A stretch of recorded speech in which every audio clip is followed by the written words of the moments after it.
عزیزان سلام.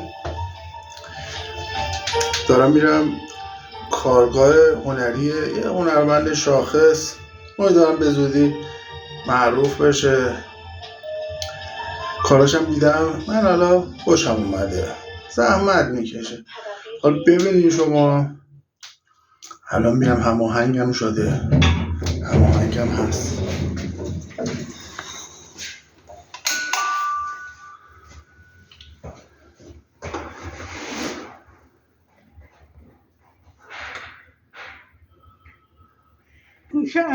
این چی؟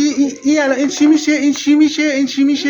این گوشه آشپزخونه میبرن خب برای مثلا جای قند و شکلات و مثلا به غیر از آشپز یا میتونن وسط سفره بذارن جای روغن زیتون ابلیمون خیلی قشنگ میشه برای وسط سفره. خب بعد اون چیز چی؟ این اون یکی کاره چیه اون بغله؟ این تمام نشد، این باید انجام بدن، اینا مثل همین کار باید انجام بدن برای سفارش. اینو پس میشه نشون بدی ببینم اولش چجوری بوده؟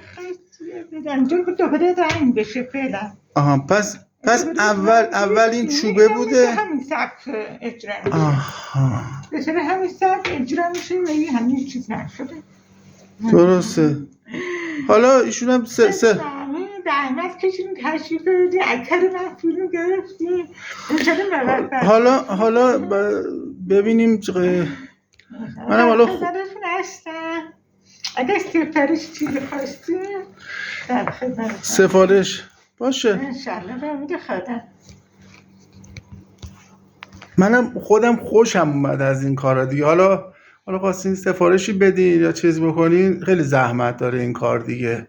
حالا خیلی خوب بود. خدا حافظ.